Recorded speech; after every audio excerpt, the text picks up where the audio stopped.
सूर्यकांत त्रिपाठी निराला जी का जन्म सन 1896 में बंगाल के महिसादल नामक गांव में हुआ था।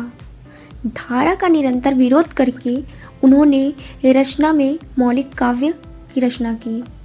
उनके पिता महिसादल राज्य में नौकर थे। बचपन में उनका नाम रखा गया बंगाली लहजे पर सूरज कुमार। सन 1908 में सूरज कुमार तिवारी का दाखिला स्कूल में कराया गया। उम्र 12 साल होने के कारण इनका दाखिला सीधे कक्षा 8 में हुआ। पढ़ाई में काफ़ी दिक्कत आ रही थी क्योंकि इन्हें सीधे कक्षा 8 में भर्ती कराया गया था। सूरज कुमार तिवारी मैट्रिकुलेशन ना पास कर पाए, जिसके कारण महल में मामूली नौकरी करनी पड़ी। सूरज कुमार का विवाह बचपन में ही हो गया था, पर जब गौना हुआ तब पत्नी मनोहरा देवी संग्राम में आई। उस याद का ये जिक्र उनके शब्दों में ही करते हैं। खैर गौना हुआ, एक रात हम दोनों काट लिए गए। जो बात नहीं सोची थी श्रीमती जी के स्पर्श मात्र से मस्तिष्क में आने लगी। श्रीमती जी मेरे अधिकार में पूरी तरीके से नहीं आ रही थी, क्योंकि वो समझती थी मैं और कुछ भी जानता हूँ, हिंदी का पूरा गंवार हूँ। आखिर एक दिन बात लड़ ही गई। मैंने कहा तुम हिंदी करती हो, हिंदी में क्या है?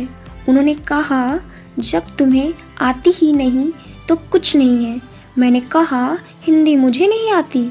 उन्होंने कहा ये तो तुम्हारी जुबान बतलाती है, वैसे ही बोल लेते हो। पत्नी की बात जैसे सूरज कुमार के दिल को चीर सी गई। आचार्य महावीर प्रसाद द्विवेदी को गुरु माना, लेकिन शिक्षा एकलव्य की तरह से प्राप्त की। उनकी प्रसिद्ध पत्रिका सरस्वती की एक एक वाक्य को उन्होंने संस्कृत, अंग्रेजी और बांग्ला व्याकरण के अनुसार सिद्ध किया। इसके लिए इन्होंने दिन रात मेहनत की। पति पत्नी के भी विचारों का तनाव बना रहा, जिससे इनका एक साथ रह पाना कम रहा।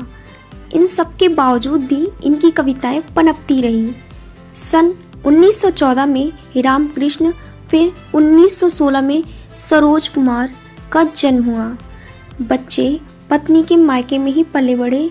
इसी समय इन्फ्लुएंजा का प्रकोप हुआ।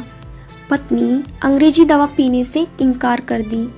मृत्युशैया पर बोलती रही, 100 बार नहीं मरना मुझे, कौन अपना धर्म बिगाड़े। उस समय सूरज कुमार बंगाल में थे। पत्नी का प्रेम उस समय एहसास हुआ जब वह संसार छोड़ चुकी थी।